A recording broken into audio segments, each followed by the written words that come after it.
এত ব্যাংক দরকার কি বাংলাদেশে? এত ব্যাংক দরকার নেই বাংলাদেশে। এমপি হলে তার একটা ব্যাংলার বাজেটে দেখেন, আমরা উত্তর দিকের সূত্রে পেয়েছি, এই বাজেটে 9,38,000 কোটি টাকার বাজেট। এর মধ্যে 6,00,000 কোটি টাকা হলো সরকার পরিচালনা ব্যয়। এই যে সরকারি কর্মচারীর বেতন, পেনশন, ইনফ্রাস্ট্রাকচার, এগুলোই। আর 1,57,000 কোটি টাকা হলো আগে যে লোন নিয়েছিল ওদের ইন্টারেস্ট দেওয়া। তো 7 লক্ষ কত? 7,32,000 কোটি টাকা চলে যাচ্ছে, বেশিতে চলে যাচ্ছে। টাকাটা কোথায়, কি সিচুয়েশনে বাজারটা দেওয়া হয়েছে? মানে মাননীয় অর্থমন্ত্রী প্রধানমন্ত্রীর নেতৃত্বে 3 মাসের মাথায় ধ্বংসস্তূপ একটা অর্থনীতি, ব্যাংকিং ব্যবস্থা, লুটপাট, এর মধ্যে বাজেটটা দিয়েছে বলেই তো বাজেট দিয়ে কোনো সমালোচনা নেই খুব একটা।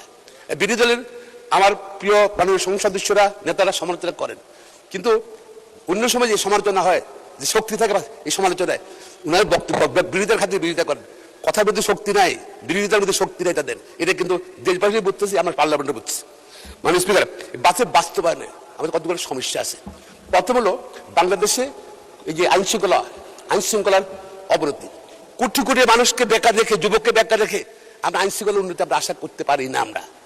আশা করতে পারি না। আমাদের এমপ্লয়মেন্ট করতে হবে। মানে স্পিকার, আমরা কিভাবে এমপ্লয়মেন্ট করবো? আমাদের আরেকটা সমস্যা হলো কি, মানি লন্ডারিং।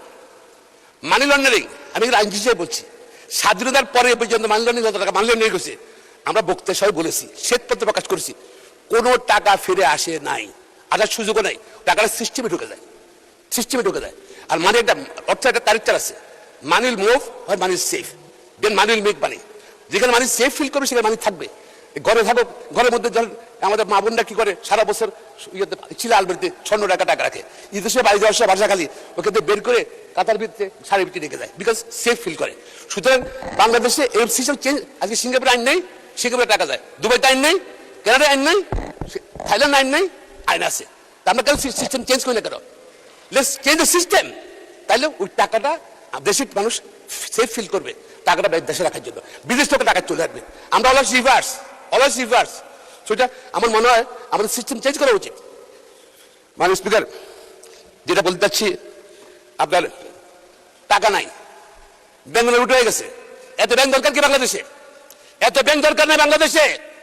এমপি হলেই তার একটা ব্যাংক লাগবে, এমপি হলেই, নেতা হলেই তার লিজিং কোম্পানি লাগবে। প্র্যাকটিস বন্ধ করতে হবে, ব্যাংক কমাই ফেলতে হবে। ব্যাংক দরকার নেই, ব্যাংক জনগণের টাকা দিয়ে ব্যাংক ঘাটতি পূরণ করতে হয়, ব্যাংক কমাই ফেলতে হবে। আর ব্যাংক কমাই ফেলে এখন টাকা কিভাবে আসবে?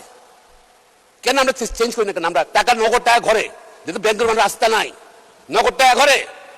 এবং তারা সরে যাচ্ছিল, টাকাটা তারা বসে রাখে, নগদ টাকা ফেলে চলে গেছে। এবং ঘরে ঘর টাকা আছে, ব্যাংকে রাখে না মানুষ। আমরা 500 টাকা, 1,000 টাকার নোটা ব্যান করে দিই না। 2 মাসের মধ্যে টাকা জমা দিতে বলি, লিগাল করতে পারবে। যদি ট্যাক্স ফাইলে টাকা না থাকে 25% টাকা দিয়ে লিগাল করবে।